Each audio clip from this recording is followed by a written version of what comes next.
Coffee and chill but make it artistic. Yan ang paandar natin ngayon featuring ang isang sumisikat na coffee bar sa Silang Cavite. Swak puntahan yan ng mga kagaya kong riders. Kaya tara na, ride tayo dyan!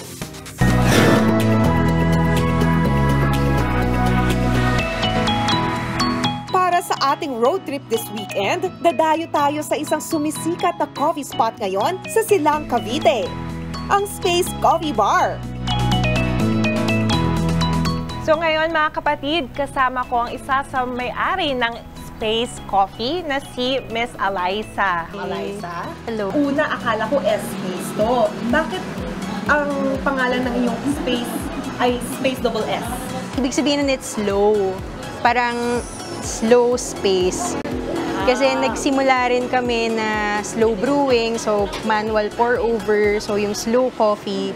And parang gusto namin i-encourage yung mga tao na to just take their time and enjoy lang yung cafe.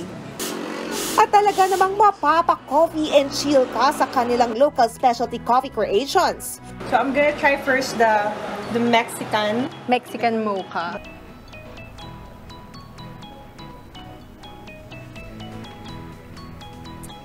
May pagkatamis din siya onte. Oh yeah, ito na. Yung may... There is an aftertaste na spices. It's different. Let's try the Spiced orange black. yung citrus niya, yung orange. Ito nga, yeah. Actually, yun yung una kong na-taste. Ang Space ay nagsiserve rin ng iba't ibang pagkain na bagay na kapartner na inyong paboritong kape. So, ito yung French toast namin. Meron siyang strawberry syrup, tapos we put yung granola.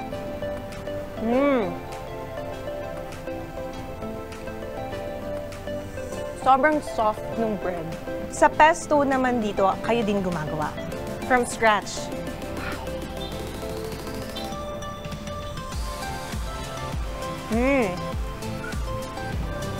Ang sarap.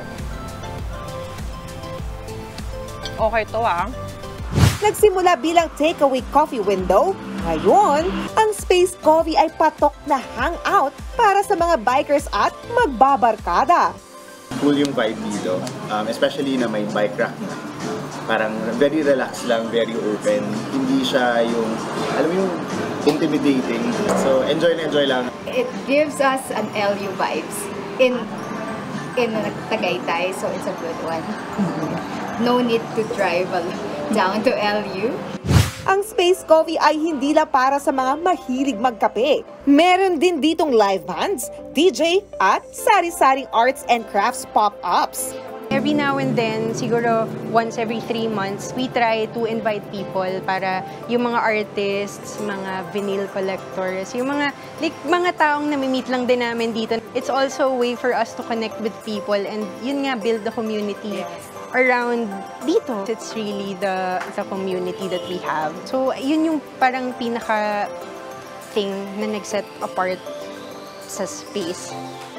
Kung hindi kayo makakadayo sa Cavite, huwag mag-alala. Ang Space ay nag-o-offer din ng coffee catering. Siguradong may enjoy nyo ang pagtapay dito sa Space Coffee na may tuturing na coffee and culture community dito sa Cavite. Mga kapatid, samahan nyo akong makadiskubre ng mga bagong mapupuntahan dito lang sa Ride Tayo Dyan.